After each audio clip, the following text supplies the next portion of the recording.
Bom, pessoal, boa tarde. Meu nome é Caio Fará Rodrigues, eu sou professor do INSPER. É um prazer receber todo mundo aqui. É um prazer especial receber as convidadas e o convidado do próximo painel. Eu vou dizer por quê na sequência, mas então vou chamá-los para que a gente não demore mais. Primeiro, gostaria de chamar, por gentileza, a Samantha Dobrowolski, subprocuradora-geral da República, responsável pelo assessoramento durante o período em que existiu da Procuradoria-Geral da República por intermédio da 5ª Câmara de Coordenação e Revisão. Samantha, seja bem-vinda.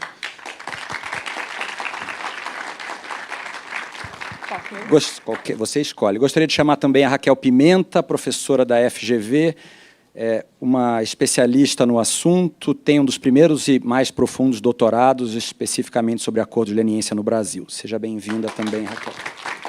Aqui, ó. Obrigado. E, em seguida, o Marcelo Ribeiro, ex-procurador da República, atualmente advogado da Lefosse Advogados. Seja também muito bem-vindo, Marcelo. Muito obrigado. Faço também um aceno para o Pelela, que o Beto fez, já que estamos aqui, né, Pelela? Então, muito obrigado também pela sua presença. Bom, ufa, eu podia ficar assistindo ao painel anterior também até o fim da tarde, quando a gente começar a falar de 8 de janeiro, o movimento que houve desde o ano passado e agora. E a gente entra num tema um pouco mais específico. Eu, antes de passar a palavra para os nossos ilustres convidados e convidadas, gostaria de fazer uma observação, de certa maneira repetir o que eu falei no início, porque houve um rodízio da presença e nem todo mundo havia chegado, que eu, quando vim para o INSPER, Raquel, em 2018, me foi pedido, como acho que era quase um teste para mim, Caio, vamos fazer um teste, faça um evento de balanço da Lava Jato, organize um evento de balanço da Lava Jato, em 2018. E eu não sei, acho que eu inconscientemente procrastinei e nunca fiz um evento de balanço da Lava Jato, e só agora, talvez, então, que a gente possa, aproveitando o aniversário da Lei Anticorrupção, de alguma maneira fazer esse balanço, tendo mais informações a respeito. Eu também mencionei no início que, e agora só para contextualizar o nosso tema, que toda vez que a gente fala de controle da corrupção, a gente tem alguns desafios muito grandes para superar ainda. Parece que falta uma certa sutileza no debate, e eu vou mencionar 3 desafios, além, claro, do óbvio, que é o de que toda vez que a gente fala de compliance, integridade, controle da corrupção, a gente pode estar incidindo em mera retórica, virtuosismos, fúteis e coisas desse tipo. Mas os 3 desafios que eu mencionei logo no início, o primeiro era que, associado ao controle, ao discurso de combate da corrupção, costuma vir um discurso de antipolítica, de desvalorização da política, sobretudo de desvalorização da política democrática, do diálogo público, das negociações políticas legítimas, e que eu achava até que, se houvesse um papel de educação para fins de aumento do controle da corrupção, toda vez que fosse feito um discurso público de investimento na educação contra a corrupção, esse discurso deveria ser sempre combinado com um outro discurso de valorização da política. Se ele vem descombinado do discurso de valorização da política democrática, o risco é muito grande de a gente incidir nos mesmos erros do passado e seguir num círculo vicioso. O segundo desafio que eu disse que seria também importante que a gente passasse a superar é parar de entender que corrupção é uma coisa do Estado, de funcionários públicos e de políticos somente. Corrupção, se for entendida como uma transação, no mínimo tem 2 lados, e na minha experiência profissional especificamente, é a de que empresários raramente, apesar do discurso que fazem, são achacados, estão numa posição passiva.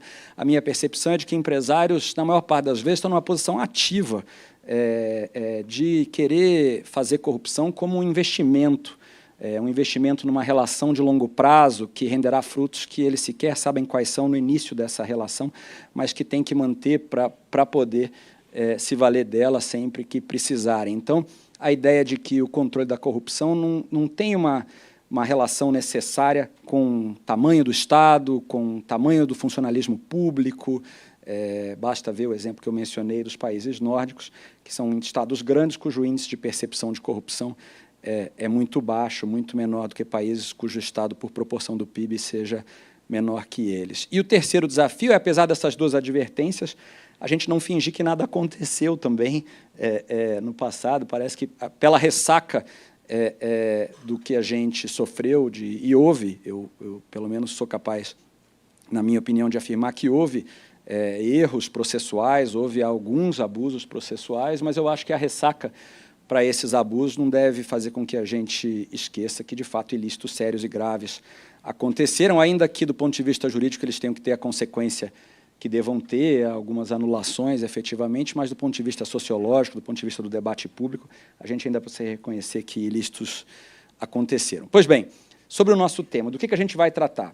Acordo de leniência. O que é o acordo de leniência, seguindo a lição do Milton Jung, logo de manhã, a gente explicar para quem está assistindo, dado que aqui são todos especialistas, mas a gente pode vir a ter a projeção mais ampla do público que vai acessar isso. A acordo de leniência nada mais é do que um instrumento, vamos dizer assim, de regulação de condutas de corrupção negociada. Alguns podem lembrar que a própria lei anticorrupção foi objeto de uma tentativa de corrupção. Então, se a própria lei anticorrupção foi objeto de uma tentativa de corrupção, significa que o instrumento lei, o instrumento normativo, imposição de cima para baixo, pode não ser necessariamente o melhor instrumento para lidar com o fenômeno de que a gente precisava tratar. E, então, o instrumento que foi utilizado mais ao longo de algumas das operações que ficaram mais conhecidas foi esse instrumento negociado, um acordo entre empresas e autoridades encarregadas de fazer o controle da corrupção.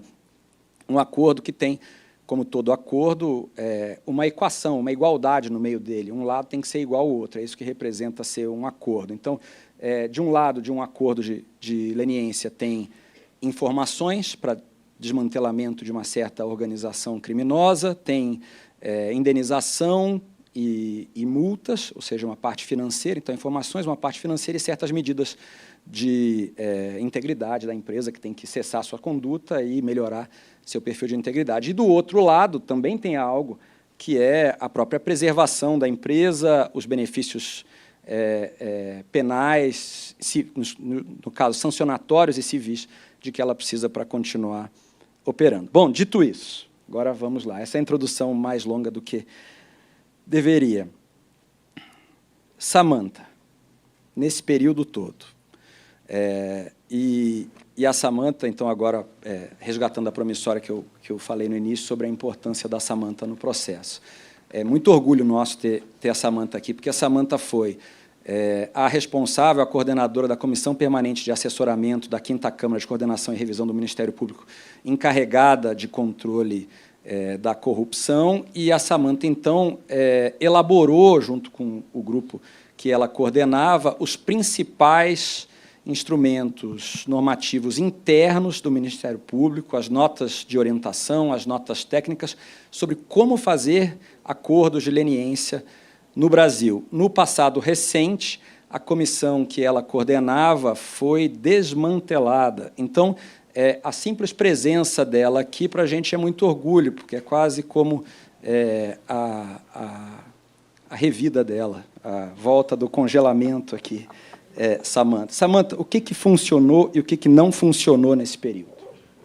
Bom, em primeiro lugar, agradeço o convite, muito honroso para estar aqui com meu querido amigo Marcelo, sempre procurador da República, a Raquel, estudiosa, com quem tive a oportunidade de conversar sobre esse tema durante a elaboração da pesquisa, e você que conheci no começo da comissão, né, e que foi um dos primeiros e dos poucos interlocutores diretos, mas houve interlocutores, partes privadas, que foram considerados e ouvidos para a construção da nossa solução de leniência no Ministério Público Federal. É bem verdade que já havia acordos entabulados àquela altura, né, já eram 3 anos de Lava Jato, mas a gente buscou ouvir os demais órgãos envolvidos e os advogados interessados em propor alternativas, apontar os problemas sob a ótica da empresa. Bom, o que funcionou e o que não funcionou, é muito complicado falar sobre isso, principalmente porque a advertência para o debate era ser neutro, apartidário, coisa que, naturalmente, eu procuro ser, mas esse tema é bastante espinhoso e sensível no momento atual. Então, certamente, eu não poderei dizer tudo aquilo que eu vislumbro, né? Eu acho que não pude acompanhar todo o evento, mas muita coisa boa se extrai dos 10 anos de aplicação, de edição e aplicação da Lei Anticorrupção e da própria Lava Jato. É disso que não dá para falar com mais vigor agora, né? Eu acho que também outra advertência que caberia nas suas três, um desdobramento, era de que esperemos o tempo necessário, o amadurecimento e o distanciamento necessário para fazer uma revisão do que foi efetivamente a Lava Jato, por que foi tão mediatizada, por que foi tão capturada por vários setores, politizada não só pela acusação, mas também pela defesa, e por que acabou revertendo no que reverteu, digamos, em anulação. Não estou dizendo que não houve algum erro, que não houve algum excesso, mas acho que há um contexto para além desse, que é preciso que a gente tenha tempo, distanciamento e uma isenção para analisar. Esta revisão, essa memória e verdade dessa operação, assim como outras, como Banestado, Castelo de Areia e tantas outras, isso, alguma hora, talvez a academia queira se debruçar sobre isso, né? Conseguindo compreender aspectos técnicos daquele que aplica a lei. Porque, às vezes, o acadêmico que estuda não entra, e falo como ex-acadêmica que fui, né?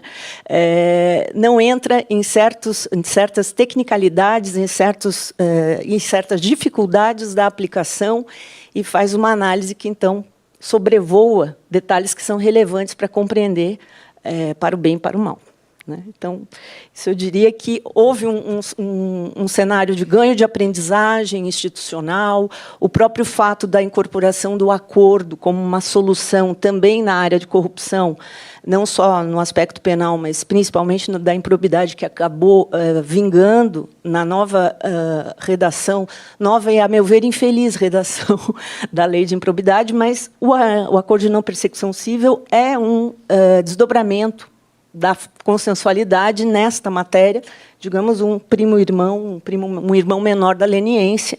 E isso foi um ganho de instrumento para trabalhar nessa matéria, tanto por quem atua do ponto de vista do Estado, como pela defesa, né? Então, acho que a afirmação da consensualidade, de uma forma mais ampla, e o aprendizado que existiu nesses anos, aos trancos e barrancos, é um ganho, sem dúvida, talvez o principal. É uma mudança de mentalidade e cultura necessária ainda nas instituições, até porque os alunos que saem da graduação ainda, acho que não têm uma visão maior do que seja trabalhar com acordos, mas daqui para frente, certamente, isso vai estar na pauta, né, nos currículos, e internamente nas instituições, isso gradativamente vai sendo feito, né? Então, essa experiência foi disruptiva, vamos dizer assim, nesta matéria. Então, se eu posso falar de um ganho importante, foi esse, né? Não vou fazer análises sociológicas, políticas, outras, eu estou sendo técnica. O que não funcionou? Eu acho que não funcionou o que nunca funcionou. Por isso que eu me referi a operações anteriores. Há um déficit de consolidação da atuação estatal no Brasil quando se trata de determinados tipos de crime, quando se trata de determinadas soluções, como a própria lei de improbidade. Ela levou mais de 20 anos para ter uma solução judicial sobre a competência. Levou mais de 20 e tantos anos para o Supremo se manifestar, e vira e mexe ainda há quem discuta, né? Então, assim, há realmente uma dificuldade que é para além da técnica jurídica. As leis não são todas boas. A lei de improbidade, originariamente, tinha problemas na sua escrita. A nova redação tem outros grandes problemas, e tanto que já foram suspensos alguns dispositivos, né, monocraticamente. A lei anticorrupção, obviamente, um copia e cola da lei do CAD, sem reparar quais as experiências que o CAD teve na prática para aprimorar o seu programa de leniência, para fazer ajustes e cooperação institucional e interinstitucional efetiva. Não, só copiou e colou e jogou para a CGU, havia uma agenda ali também. O acordo de leniência foi inserido no bojo do processo legislativo sem discussão e sem adaptação. Então, assim, ele acabou funcionando, apesar do mau desenho técnico, né, na legislação. Mas há todo um problema que a legislação, eventualmente, não é boa, mas ela é inserida num sistema jurídico que nós temos e que, desde 88, de certa forma, está consolidado. O processo democrático está tão consolidado que resistiu e sobreviveu, né? E a democracia é isso mesmo, se me permito falar. Ela flerta com o totalitarismo. Ela é uma sociedade aberta, né? Ela flerta o tempo todo com o oposto dela. Se não fosse assim, não poderíamos expressar, manifestar, não teria os riscos. Ela é uma sociedade de risco, de certo modo, né? Mas o que não funciona aqui no Brasil, apesar de ter o sistema, de ter soluções dentro do sistema, por outros inputs, me parece, de outras ordens, né? Nós não resolvemos sistemicamente os problemas legislativos ou de alguns institutos, e aí dizemos, a lei não prevê a competência do Ministério Público. A lei estritamente não prevê, mas o sistema prevê amplamente. E o resto da legislação que a lei anticorrupção cita, e com esta legislação dialoga, que é a improbidade, licitações, etc., CAD, licitações não é o caso, mas prevê a competência do Ministério Público, a atribuição, melhor dizendo, não a competência. Então, assim, há um problema cultural, talvez, que eu acho que ele é resistente e ele se reflete institucionalmente em alguns níveis de atuação que, para o bem e para o mal, definem a solução e determinam a solução, ainda que deixem correrem os processos, terem um certo curso para uma determinada altura isso ser nivelado ou desmantelado. Então, esse é um problema brasileiro. Eu acho que esse encontro do país consigo próprio, com as suas, assim, você falou muito discurso e nenhuma prática, né? Então, temos leis, temos tratados, aderimos a tratados, fazemos discurso, criamos órgãos. E criamos órgãos, inclusive, siameses, ou replicando, desdobrando competências. Mas, na hora da aplicação efetiva, conforme o endereçamento que é dado, isso não tem solução. Isso não aconteceu convenientemente na Lava Jato, não só por erros e equívocos da operação. E não aconteceu na Castelo de Areia, no Banestado, na Alcatraz, que é uma operação atual, até certo ponto não aconteceu. Então, acho que isso não funciona e eu, particularmente, não sou muito otimista. Eu acho que todos que somos agentes públicos devemos continuar tentando fazer o melhor e procurar promover o aprimoramento. Mas o cenário não é assim positivo, a meu ver. Ok, a gente volta a isso. Obrigado. Raquel, a sua tese de doutorado, como eu mencionei no início, uma das primeiras, se não a primeira, a tratar do instrumento do acordo de leniência de maneira mais profunda e sistemática, é de 2019. Uma pergunta parecida com a que eu fiz para a Samantha, mas agora com esse detalhe. Desde que você fez a sua tese, que tinha lá conclusões específicas, o que dá para a gente dizer que funcionou ou não funcionou com esse instrumento do acordo de leniência para controle da corrupção como um arranjo institucional específico? Caio... Tá, bom, Caio, primeiro eu queria agradecer enormemente o convite da Transparência Internacional Brasil, do INSPER, falar que, para mim, é um enorme prazer dividir a mesa, não temos mesa, né? Mas o painel com pessoas que são grandes interlocutores, que me ajudaram muito a sistematizar, a entender esses instrumentos. E, enfim, já entrando na sua pergunta, o que eu fiz ali naquela pesquisa e continuei depois em outras, era, primeiro, desnaturalizar a ideia da implementação de um instrumento. Não é porque ele existe na lei que a gente sabe exatamente como é que ele vai ser construído, né? Isso depende de uma série de interpretações dos atores envolvidos, da legislação, do contexto político, dos aprendizados institucionais que vão sendo gestados ao longo do tempo. Então, acho que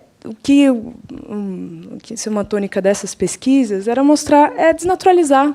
Bom, então, o que está escrito na lei é o que a gente vai ver com correspondência perfeita na realidade. Até porque esses instrumentos, esse instrumento específico, os acordos de leniência, ele teve um enorme, nesses últimos 10 anos, um enorme espaço de sofisticação, né? Então, inclusive, muito além do que a lei previa ali, de colaboração do ente privado, uma sofisticação enorme nas outras duas pernas, nas outras duas funções dos acordos de leniência, que você já fez menção, Caio, né? Na reparação de danos e do que a gente chama de integridade ou alteração da conduta da empresa para o futuro, né? Então, acho que qualquer análise que a gente faça, ela tem que olhar também como é que aconteceu essa sofisticação ao longo desses 10 anos, né? E acho que estamos, sim, em tempos de balanço e de... Bom, agora a gente já tem uma série de acordos firmados, o que a gente pode aprender com eles, né? E aí eu dividiria esse aprendizado em ao menos 2 níveis. Acho que tem um aprendizado, do qual a gente falava no painel anterior, de cooperação interinstitucional entre diversas instituições, né? E eu acho que os acordos são uma metonímia da importância da cooperação interinstitucional, né? Digo uma metonímia porque em vários processos a cooperação é importante, né? Claro. E os acordos são uma delas. Já falo especificamente por que cooperação interinstitucional em acordos de leniência é tão mais delicada. Já volto a ela.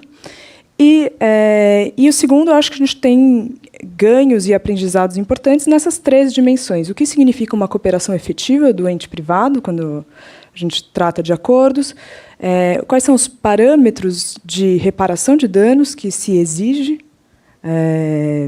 e, por fim, também o que é um programa de integridade, que tipo de monitoramento sobre esses programas de integridade a gente vai instituir. Existe uma série de experimentos nessas 3 dimensões na implementação dos acordos de leniência ao longo desses 10 anos, né? E elas não pararam quando eu terminei a minha tese, infelizmente, né? Porque seria ótimo, a gente para, pesquisa, acabou. Não, essas implementações certamente e sofisticações continuaram. Deixa eu falar, então, acho que um elemento sobre por que cooperação interinstitucional em acordos de leniência é mais delicada, e por que surge essa multiplicidade institucional. E depois algum comentário, sempre aqui, só para começar a conversa, sobre essa sofisticação entre elementos, né? Bom, em cooperação interinstitucional. Vejam, quando a gente fala de controle da corrupção, a gente pensa muito esquematicamente em 3 etapas, não é? Então, primeiro, a gente tem um amplo monitoramento das condutas que existem do Estado ou de entes privados. Esse monitoramento, não necessariamente a gente está falando de investigação, né? A gente está falando de, por exemplo, auditorias, conformidades, ou um monitoramento amplo que o Estado pode fazer sobre os diversos atos, contratos que existem. Algumas vezes você identifica nesse monitoramento pontos problemáticos. E isso gera uma investigação. Investigação já parece diferente, né? Para quem é super especialista, isso daqui parece bastante esquemático. E é esquemático, né? A gente sofistica depois. Então, a investigação, aí sim, você quer entender a extensão do que aconteceu, quer atribuir responsabilidade, quer, enfim, entender os contornos daquele elemento. E, por fim, eventualmente, você tem uma punição, uma sanção, se assim cabível, de que seja proporcional, efetiva, conforme os critérios estabelecidos. Veja, quando a gente fala de controle sancionador de atos de corrupção, a gente pensa nessas 3 etapas: monitoramento, investigação e sanção. E a gente consegue ver como isso funciona certamente como um funil, né? Monitoramento seria mais amplo e a sanção específica O elemento interessante de acordos de leniência, bom, aí os países eles podem instituir diversos modelos, quem faz o monitoramento, quem faz a investigação e quem faz a sanção. E, de fato, os países têm os mais diferentes. Se isso é feito de forma criminal, se isso não é feito de forma criminal, quando a gente está falando de pessoas jurídicas, enfim. Quando a gente fala de acordos de leniência, especificamente como eles são feitos no Brasil e na lei anticorrupção, a gente tem o que a gente chama de um embaralhamento dessas etapas, né? Um acordo ele permite tanto a sanção, ele estipula a sanção, né? Faz uma redução da sanção prevista, contra a cooperação do ente privado. Então, no acordo de leniência, a gente faz esse embaralhamento do que seria um processo cadenciado, pensado de forma cadenciada. O acordo de leniência, ele permite a investigação de atos, a sanção e ainda a alteração das condutas da empresa, tudo na mesma mesa de negociação. Então, eu digo isso porque não são instrumentos bons e efetivos e legítimos? São, mas eles trazem esse desafio específico do embaralhamento de funções. Então, toda vez que a gente for pensar na cooperação, é um pouco a ausência desse cadenciamento que está na base de como a gente pensa os processos sancionadores, que a gente precisa voltar e discutir, né? Então, só para a gente começar, fico por aqui, só para a gente começar a discussão. Tá ótimo, obrigado.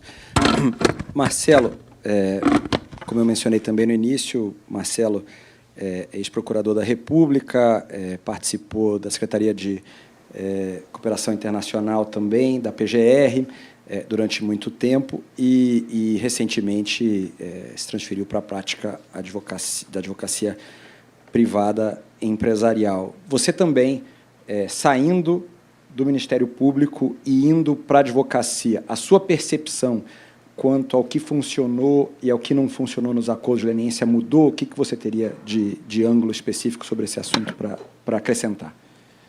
Caio, obrigado pelo convite, né? Parabéns a você, ao INSPER, à TI, né? Em nome do Bruno. O evento é excepcional, eu espero não estragar tanto, né? Com as considerações. Não, a percepção não mudou.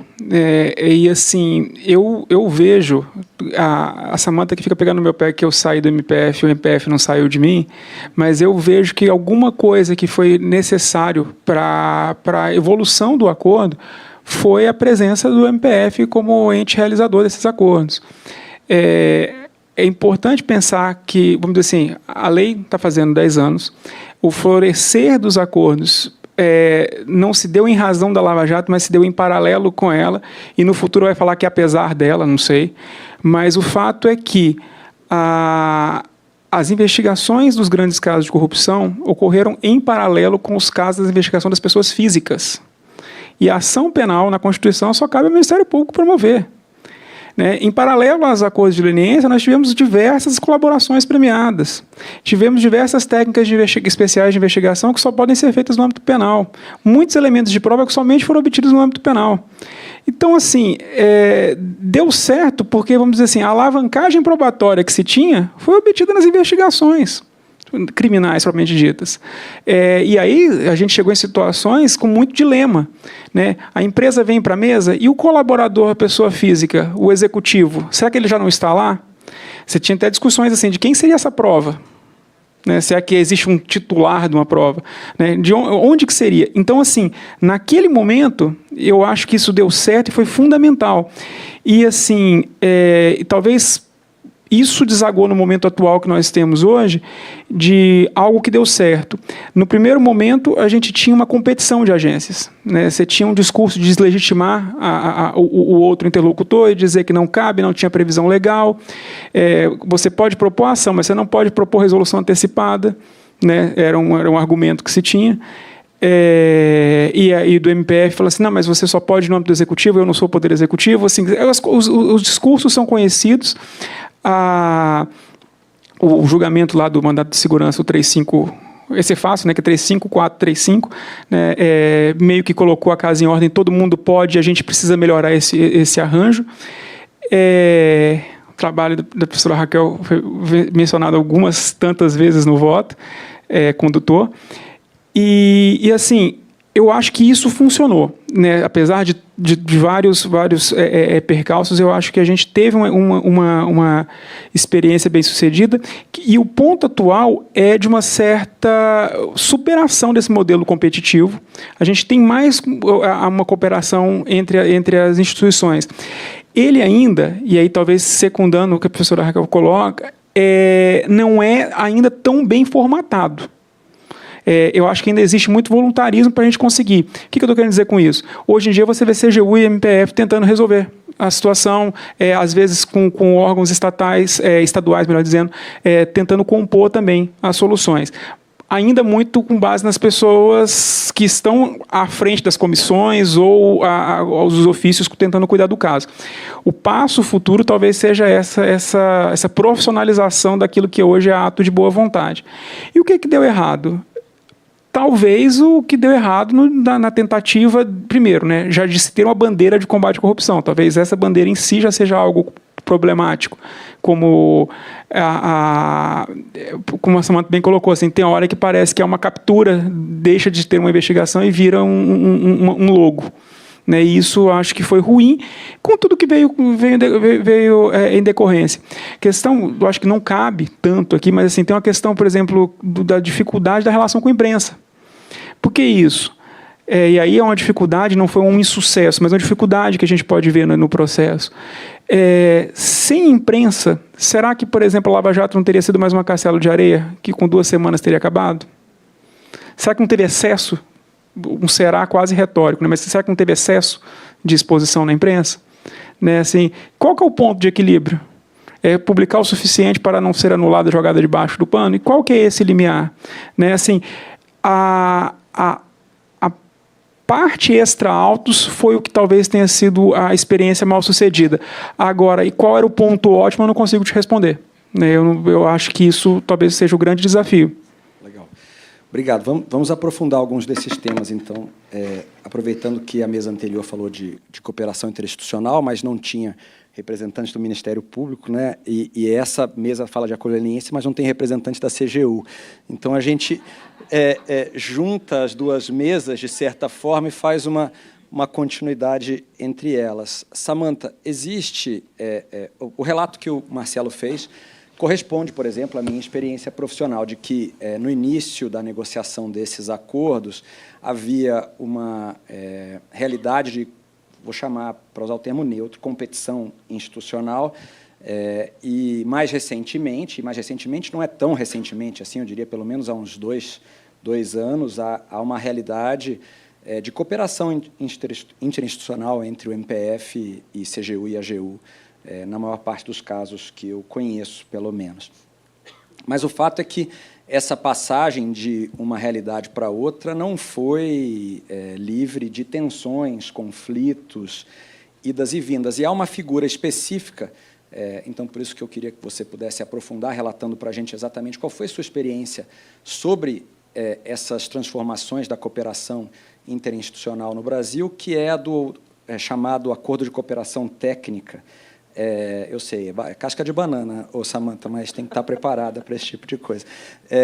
Tem um acordo de cooperação técnica que foi, em determinado momento, vislumbrado pelo Supremo Tribunal Federal, que serviu de facilitador para que as 4 ou 5 principais órgãos institucionais envolvidos na leniência pudessem se acertar. E eu me refiro especificamente à CGU, AGU, MPF e TCU.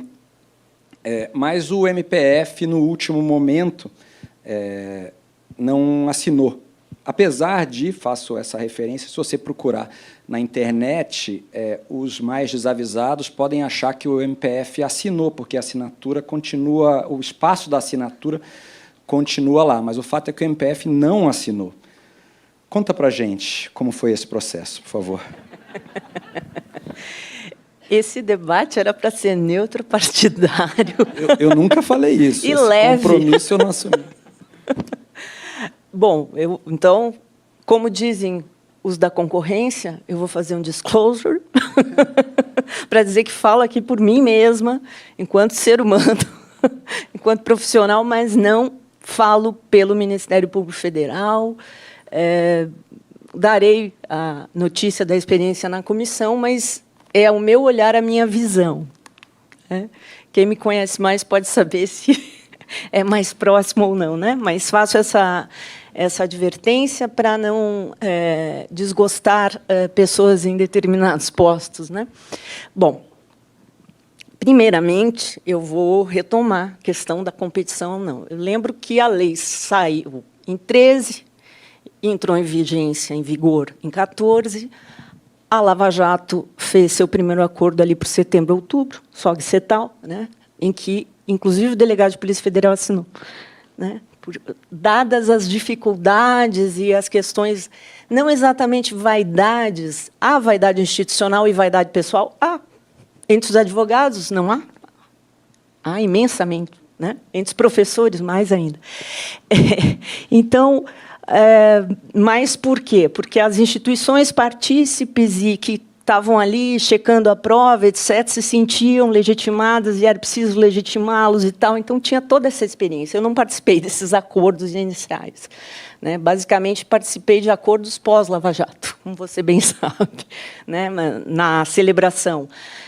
Mas é isso que aconteceu. 3 anos, quem fazia era o Ministério Público Federal, né? Era quem era buscado pelos advogados, talvez, a meu ver, corretamente, pela questão que o Marcelo indica, da abrangência penal, né, e da necessária repercussão penal que uma leniência tem em relação às pessoas físicas. Então, num modelo de negócios que não se queira proteger as pessoas, que a empresa queira jogar os seus debaixo do ônibus, como o Caio gosta de dizer, não haveria necessidade desse diálogo. A empresa faz e as pessoas físicas vão ser mais facilmente acusadas pelo Ministério Público. Não quer dizer que se vai chegar a um bom resultado, mas, enfim, é mais fácil saber quem e partir para o trabalho técnico. Então, nesse primeiro momento, era isso que acontecia, por outras questões também daquela época, por outras, pelo ambiente de confiança, de aposta numa solução, numa solução sólida ou menos sólida, enfim, eram escolhidos. E a CGU estava esperando para fazer os acordos. Nesse tempo, a partir de 16, 17, houve muito diálogo com o ministro Wagner Rosário, um grande parceiro de conversas. O André Mendonça, na época, era o vice do Wagner na CGU. Havia muita conversa. A gente chamou para várias reuniões com os auditores do TCU, inclusive mal-estar entre eles e a gente tentando negociar. Uma calmaria, né? Isso, 17, 18, propus protocolo de atuação conjunta, protocolo de troca de informações.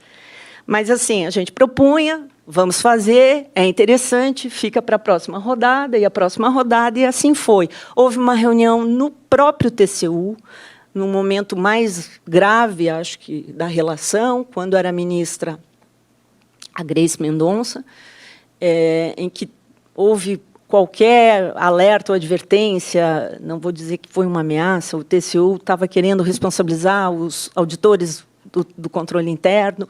Então, houve uma reunião lá chamada pelo ministro Nardes, e na presença do Zimler, ministro Zimler, acho que mais um, e advogados da União, o Zé Roberto Pimenta e eu pelo MPF, e o pessoal da CGU. Assim, foi para acalmar os ânimos, tal, para tentar resolver. Não resolveu. Assim, vai sempre agregando um elemento de melhoria no diálogo, mas não resolvia, não desembaraçava. E ali já se também falou, vamos fazer um protocolo com todas as instituições. O TCU dizia, não queremos participar do acordo, não tem cabimento, nós temos competência jurisdicional, como eles gostam sempre de nos lembrar, né? Então, não tem cabimento estarmos numa mesa, a não ser que separasse a área técnica, que fosse acompanhar. Quer dizer, assim, a falta de também compreensão das várias agências, vamos chamar assim, sobre o que é um acordo e sobre qual é o papel do Estado nisso e para que serve, se fez presente nesse caminho, né? E aí todo mundo foi, de alguma maneira, melhorando a sua compreensão sobre isso. Eu acho que até hoje a compreensão não é uniforme, obviamente que não. Falta um acordo semântico sobre o que é exatamente a leniência, no sentido da sua essência. Ela é um instituto para alavancagem probatória. Se não tiver isso de início, não adianta vir com conformidade e nem com reparação de danos, porque a reparação é obrigação, né? O apenamento, se não der o acordo, é obrigação da autoridade, sei quanto conseguir fazer, né? E a conformidade é uma opção também, e é uma opção de mercado. Então, assim, acho que falta um convencimento, uma consolidação de uma mentalidade sobre o que é um instituto, né? Ele é uma técnica especial de investigação, um meio de defesa. Mas é assim como, para que serve uma busca e apreensão? Para amealhar provas. Para que serve, essencialmente, uma leniência? Para a pessoa se defender, mas entregando provas. O resto é consequência e decorrência, né? Não estou minimizando o tripé, mas uma das pernas é mais forte, né? E eu acho que isso falta numa visão estatal como um todo. Bom, seguiu-se, né? Aí começaram os acordos espelho, havia um nível de diálogo, pelo menos entre alguns integrantes. A AGU vem junto com a CGU, né, basicamente. O grande problema que houve foi no acordo da Odebrecht, que a AGU entrou com a ação, criou uma jurisprudência péssima, TRF4, a gente tentou explicitar num seminário para os juízes, o CAD, o MPF estavam presentes para mostrar como funcionava, os juízes da região, não os que julgaram, né? Só a relatora estava presente. E ela disse o óbvio, mas ela disse de uma forma que causou, a meu ver, um precedente desnecessário, né? E foi, talvez, uma atuação apressada da AGU ali, considerada meio desleal pelos colegas da operação. A AGU disse que não foi bem assim, mas, enfim. Aí entram coisas que não dá para afirmar ou negar, né? Então, não vou falar os bastidores, porque eu também não conheço detalhadamente. Mas isso foi um momento ruim, né? E desnecessário, absolutamente desnecessário. Mas, então, a CGU fazia boas negociações em conjunto aqui em São Paulo, o caso Bilfinger. Foi negociado aqui, pelo Zé Roberto, por exemplo, né? E foi um dos primeiros que foi conjunto, né? Então, não são só os últimos casos que são conjuntos, houve outros menores, vamos dizer, não envolviam empreiteiras, né? Que conseguiram uma solução adequada para a empresa. E mesmo os acordos espelho, aqueles que eram feitos primeiro num lado e o outro lado mimetizava, é uma solução possível. Também tem um custo de tempo, basicamente, claro que tem um custo para quem negocia da parte privada, mas é mais fácil porque você já tem ali na mão o antecedente para replicar, adaptando a realidade de cada órgão, né? Então, assim, esse diálogo, essa intercomunicação entre as instituições, ela foi se dando na prática, até através do péssimo hábito brasileiro de que tem que conhecer as pessoas para que funcione, porque daí as pessoas têm confiança, né?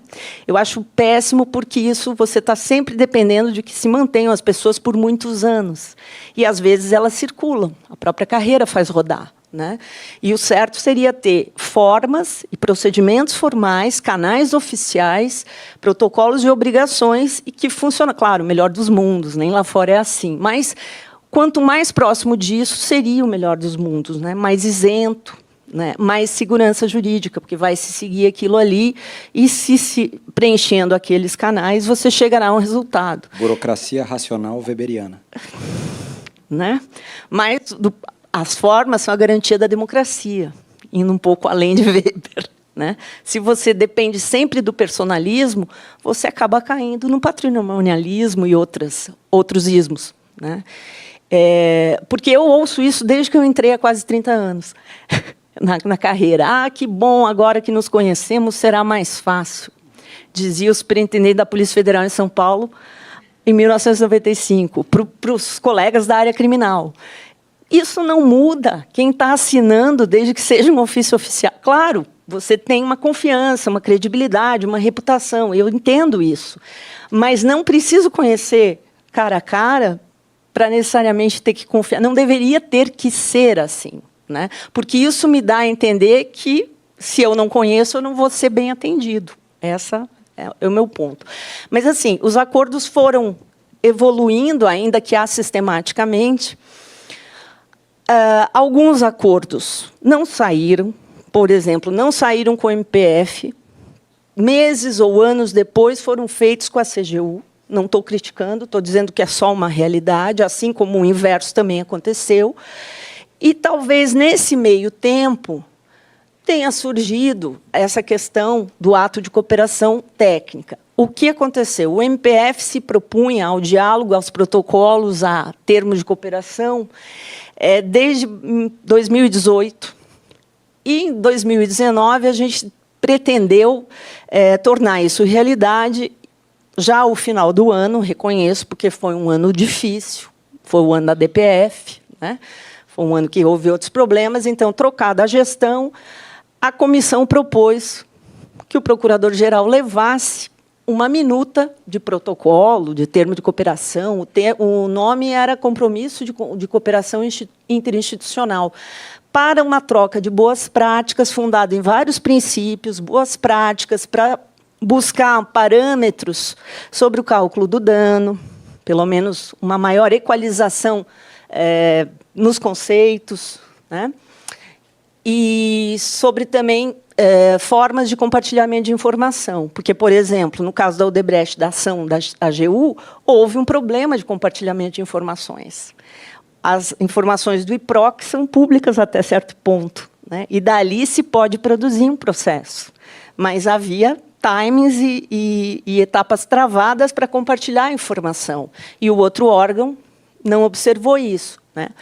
Então, foi feito, em dezembro de 2019, um trabalho, uma proposta, né, cheia de considerandos, e essa proposta foi, acredito que tenha sido, né, porque eu supervisionei a minuta com os colegas da comissão, com a Bia, nossa assessora, então, e entregamos ao procurador-geral, ao secretário-geral, e eles deram encaminhamento a todos os órgãos da área federal. Então, CGU, AGU, TCU, CAD, CVM, Banco Central. Os órgãos que, do ponto de vista civil, leniência opera na linha civil, embora repercuta no criminal.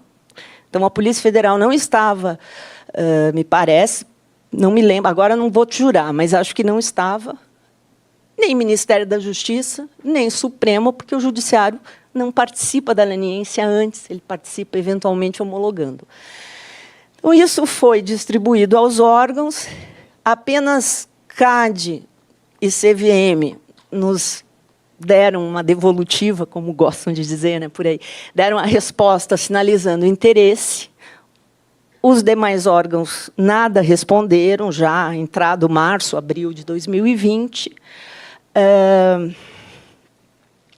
O Banco Central, é bem verdade, tinha assinado um acordo de cooperação específico com o Ministério Público Federal naquele período, no começo do ano, por conta do seu acordo de leniência e de banco de dados, de acesso, e porque a lei do Banco Central foi discutida conosco quando era medida provisória, e eles acataram justamente a questão do compartilhamento de informações. Então, isso foi assinado. Então, posso considerar que esses órgãos deram um aceno favorável. O CAD, naturalmente, porque tem uma ampla experiência a esse respeito e uma perspectiva favorável, um diálogo muito aberto, é muito tranquilo de lidar com eles.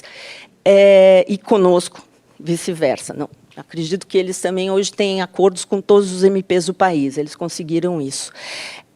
Bom, nesse primeiro semestre, a mim não foi repassada nenhuma minuta, nenhum estudo vindo do Supremo.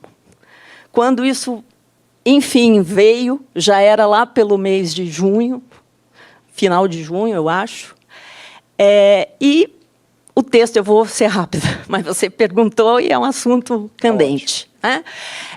O texto não... primeiro que intermediado pelo Supremo, é complicado, não existe ali questão entre países, entre estados da federação, Só porque o TCU estava em divergência com a CGU, acho que o Supremo não tem que falar sobre isso, embora o mandado de segurança seja no Supremo, né? E muito menos chamar os órgãos para dialogarem quando os órgãos podem dialogar por si. O Supremo tutor máximo da sociedade, como critica Ingeborg Maus, não é bom sinal na democracia, e muito menos querer ser tutor de órgãos públicos adultos e com atribuições constitucionais e cujas convergências e divergências podem ser dirimidas por ele, ter que ser dirimidas por ele, originariamente ou em revisão. Então, não me pareceu uma boa origem, né?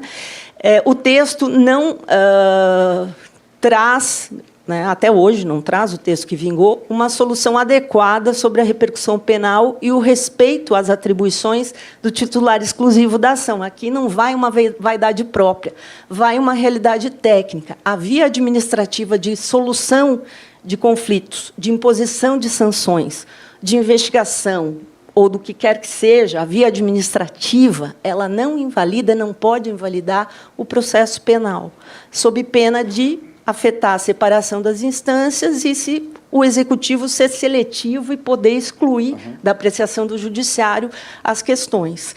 Esse é o grande incômodo que havia, por exemplo, na medida provisória original do acordo de leniência específico do Banco Central. Havia também um problema aí que foi corrigido com o diálogo. E aí, assim, esse, basicamente, vamos dizer assim, o ponto mais forte, houve um equívoco de desenho, não houve uma discussão, ou pelo menos isso não foi trazido aos membros da comissão, Caio.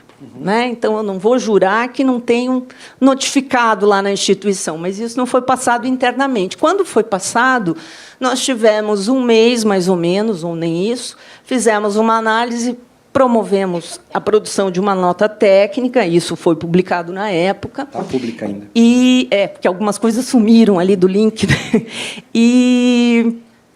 E o procurador-geral, então, se convenceu a não assinar, acredito eu, porque ele sabe que o assinar ou não assinar não evitaria o que viria depois, que é o que está acontecendo agora. O ACT está sendo usado como se fosse uma legislação, um marco temporal, para resolver um problema que o Supremo pode ou não resolver, numa interpretação constitucional, ou que se deveria resolver nas instâncias inferiores do judiciário, ou, eventualmente, em repactuações, se fosse o caso. Porque o princípio de contratos e acordos é o respeito ao pactuado, né? Então, por isso que o Ministério Público Federal não assinou. Eu me sinto muito confortável em dizer que, na época, conseguimos evitar a assinatura e que não participamos disso, porque a gente acha que não é a melhor solução. E não foi negociada ou conversada de uma maneira mais franca, diria assim. Sem medo de errar, não houve total franqueza. Agora, o fato de não assinar é como você diz. Dá a parecer que foi assinada e, a meu ver, mantém a solução vigente, parecendo que o refratário é só o Ministério Público, quando a solução foi um pouquinho mais além, ela incluiu o Ministério da Justiça e Polícia Federal. O que estes têm a ver com acordos de leniência? Incluiu para a questão de troca, compartilhamento de informações e eventual repercussão criminal. O Ministério da Justiça, porque é o superior hierárquico da polícia. Mas, veja bem, a polícia pode fazer 1000 coisas, mas, afinal, quem vai dizer se processa ou não processa não é ela. Então, assim, ou estão realmente querendo usar a via administrativa com a chancela do Supremo para eliminar o Ministério Público do sistema, seria mais honesto dizer isso, né? Não vejo problema, né? O Collor colocou em disponibilidade muitos servidores públicos que depois voltaram. Não vejo problema. Ou se respeita o sistema e as competências, porque elas dizem com a distribuição entre os poderes, e o Ministério Público fica orbitando entre os poderes. Ele não é um poder, ele orbita, mas ele, vamos dizer assim, tem um pé com a magistratura, com o judiciário, no sentido de que as lesões são levadas por quem? Certo. Pelo Ministério Público, quando os demais se omitem, inclusive. Perfeito. Até tem essa referência à omissão das demais instituições na própria LAC, né? O que algumas pessoas entendem é o fundamento, aliás, para que o Ministério Público possa atuar na cogerência pela própria LAC e não apenas pelas outras, né? Porque as pessoas esquecem que o Ministério Público é mencionado na LAC também para atuar na omissão das outras instituições. Raquel e Marcelo, infelizmente a gente está com o tempo curto, vou pedir que as respostas sejam breves, mas a gente ainda precisa falar de algumas coisas. Raquel, na sua primeira fala, você disse que queria falar um pouco sobre a sofisticação dos outros dois elementos. A Samantha disse que, para fins do Ministério Público, o primeiro elemento do acordo de leniência, ou seja, o aporte probatório, é o mais importante, mas você deu a entender que você queria falar também sobre a reparação e sobre a melhoria de condutas. Qual que era a sua ideia? Obrigada pela pergunta, Caio. É verdade que na experiência do mundo, esses acordos eles podem se dar de formas muito distintas. Nem todos os acordos, nem todas as soluções consensuais para casos de corrupção que se vê no mundo, eles têm esse binômio que é cooperação de investigação, cooperação para a investigação e redução das sanções, não é?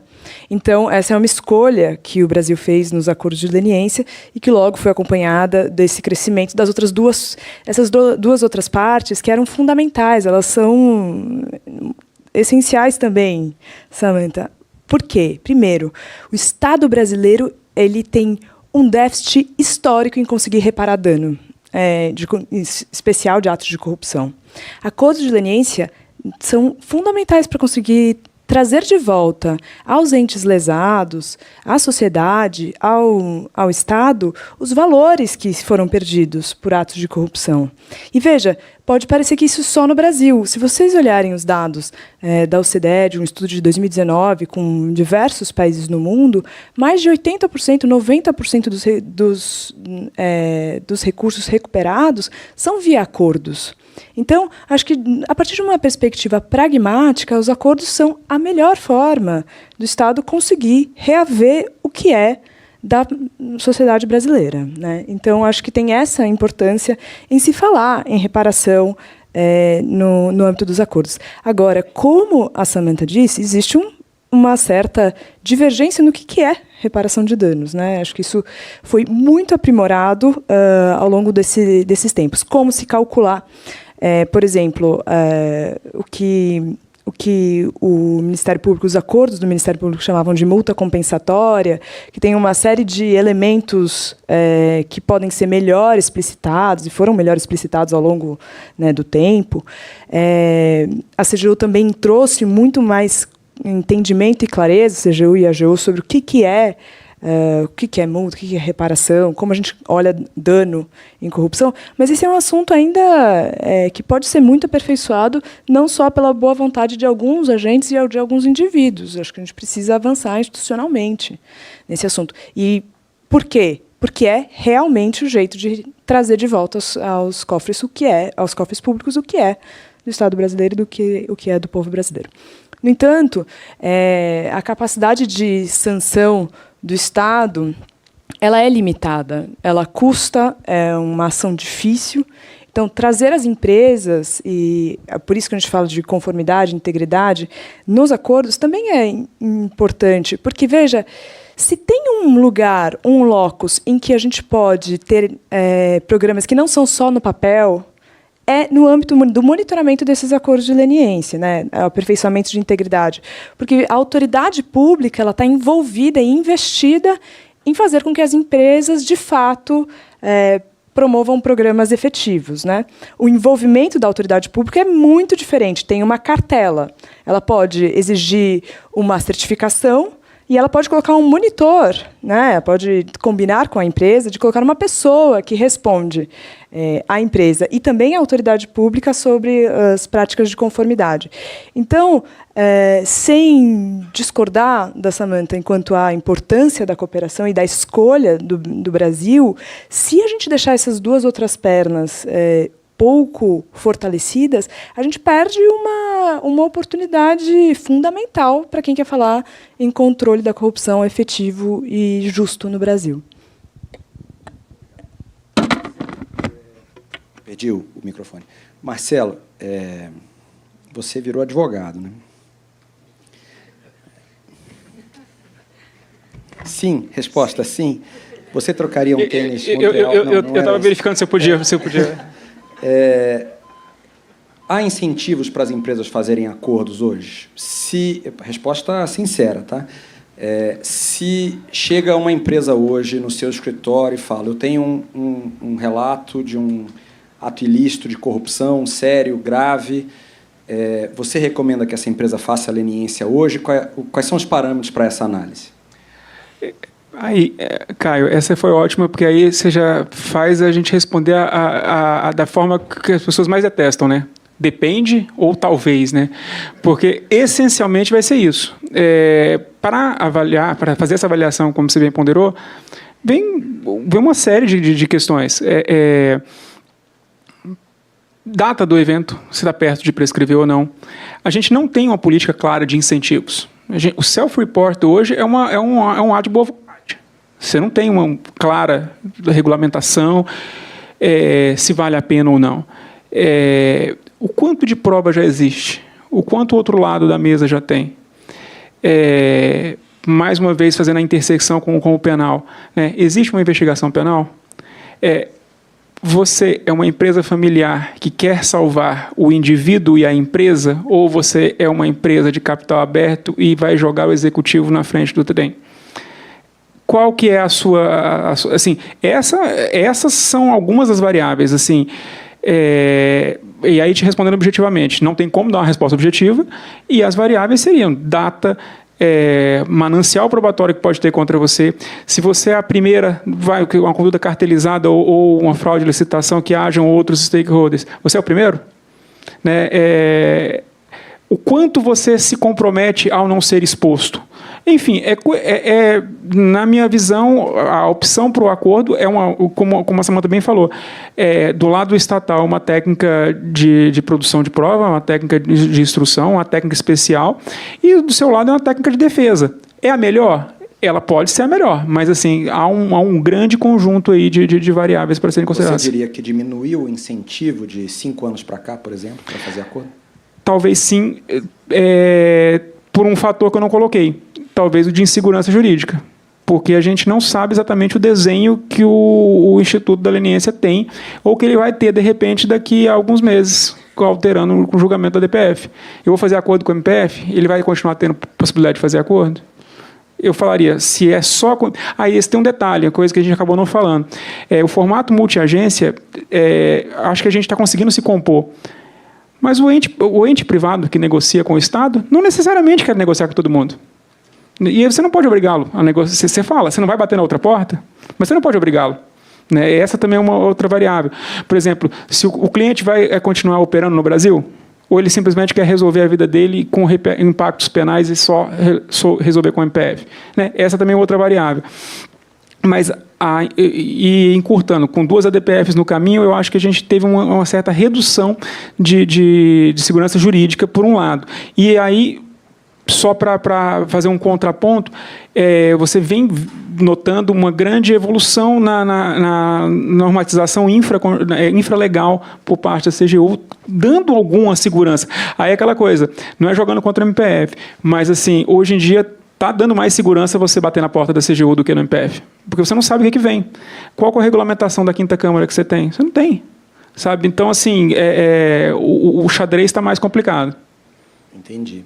Bom, pessoal, dava para a gente ficar aqui ainda mais um bom tempo. Todas essas questões são importantes, merecem desdobramentos. Eu queria mencionar apenas que a CGU, na minha experiência, tem um papel educativo muito importante. A Samantha me fez a gentileza, há anos atrás, a gente percorreu o Brasil, né, Samantha, falando sobre acordos de leniência para entes federados, para ministérios públicos estaduais, para advocacia pública municipal e estadual. E algumas dessas vezes, algumas até eu não estava com a Samantha, eu encontrava profissionais da CGU no Nordeste, no Sul, no Centro-Oeste, e o papel que a CGU tinha de uniformizar procedimentos, de trazer boas práticas, de levar as planilhas, de mostrar maneiras pelas quais acordos podem ser negociados com certa estabilidade, me parecia assim de muito valor. E talvez essa cooperação institucional hoje possa ter por objeto não necessariamente fazer acordos em conjunto, mas chegar a práticas uniformes, comuns. E, por acaso, essa conclusão foi resultado também de uma pesquisa que o INSPER e a Ciência Política da USP fizeram, a pedido do CNJ, que chegou à conclusão de que a cooperação institucional era importante, inclusive para a uniformização de critérios. Então, queria agradecer novamente ao Marcelo, à Raquel, à Samantha, a gentileza enorme de estarem aqui. A Samantha veio aqui só para isso, e a presença de vocês. Muito obrigado. Boa tarde. Antes só do café, eu queria chamar a cônsul da Noruega, Mai Tonheim, para um breve recado, por favor.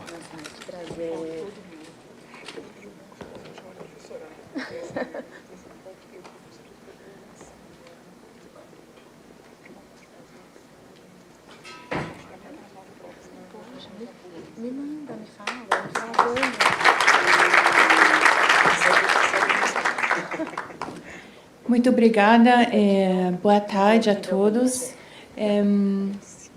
Sou cônsul no Consulado Geral da Noruega, no Rio de Janeiro. Queria primeiro agradecer Transparência Internacional e INSPER para organizar esse evento e, acima de tudo, para seus esforços em combate à corrupção. A Noruega é um apoiador de longa data da Transparência Internacional. A luta contra a corrupção é muito importante para a Noruega, seja corrupção governamental ou nas nossas empresas norueguesas. Nós temos tolerância zero para a corrupção e nós trabalhamos muito com esse assunto com nossas empresas também. Pessoalmente, eu sou muito também grata a ficar aqui hoje. Essa luta contra a corrupção é também uma coisa para mim pessoalmente muito importante.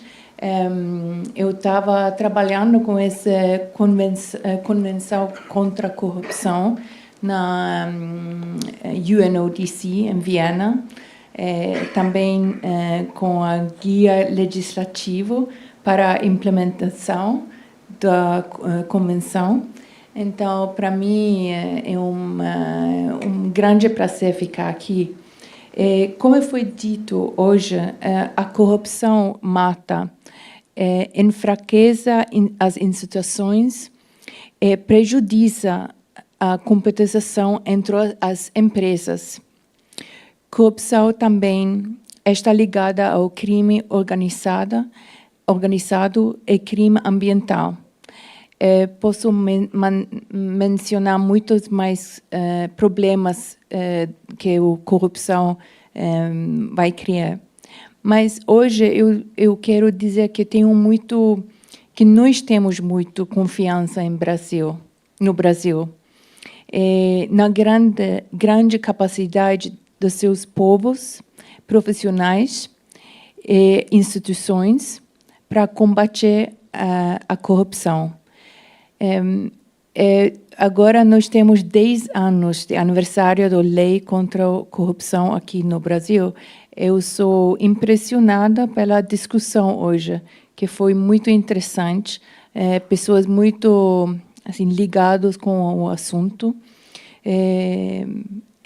Enfim, só quero agradecer vocês, quero agradecer Transparência Internacional, Bruno, INSPER, todos vocês. Muito obrigada.